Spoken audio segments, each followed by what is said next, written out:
عليكم ورحمة الله وبركاته. الحمد لله رب العالمين، والصلاة والسلام على رسوله الكريم. أما بعد رئيسة الحفلة، مسؤول الكلية، وأساتذة الكرام، وضيوف العظام، وأخواتي في الله، أريد أن ألقي أمامكم كلمات حول موضوع كيف تربين أولادك.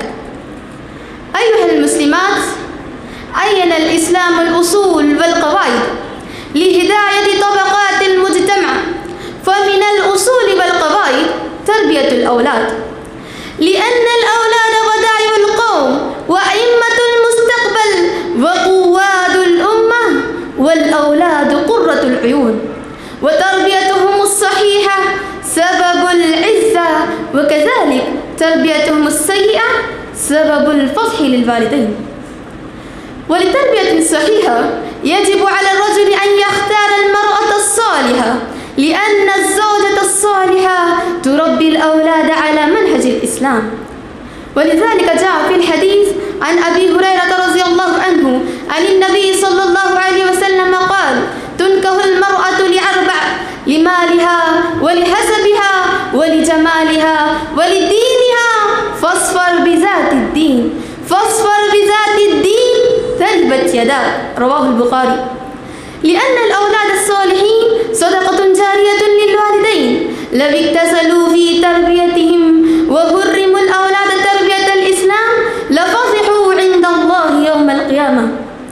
أخواتي في الله، وكذا يجب على الوالدين أن يدعوا الله عز وجل أن يجعلهم صالحين، لأن كل مسلم ومؤمن حتى الأنبياء دعوا الله بمثل هذا الدعاء، كما دعا أبونا إبراهيم عليه الصلاة والسلام: رب هب لي من الصالحين.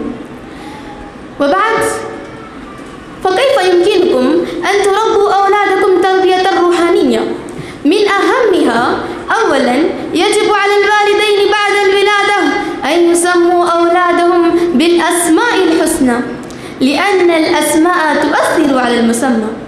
ثانيا، أن يعق الوالدان عن الأولاد في اليوم السابع أو متى يشاءون، لأن العقيقة مسنونة، كما قال عليه الصلاة والسلام: الغلام مرتهن بعقيقته يصبح عنه يوم السابع ويسمى ويحلق رأسه.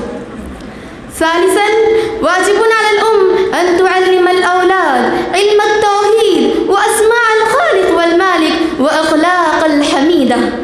رابعا، أن يعلم أولادهم الأذكار والأدعية المسنونة لحسنهم وحفظهم، لأن الدعاء صلة بين الله وبين عبده.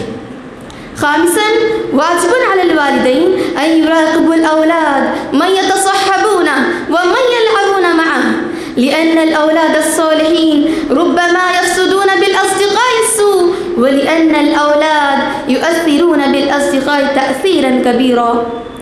سادسا، واجب على الوالدين أن يزوج الأولاد بالمرأة الصالحة في أقرب وقت ممكن، لأن بعض الوالدين يزوجون الأولاد بالتأخير، وهذا نقص في تربيتهم. أخواتي في الله، ولكن الأولاد اليوم يعقون الوالدين ولا يطيعونهم، بل يضربونهم ويقتلونهم، وهذه نتيجة التربية السيئة.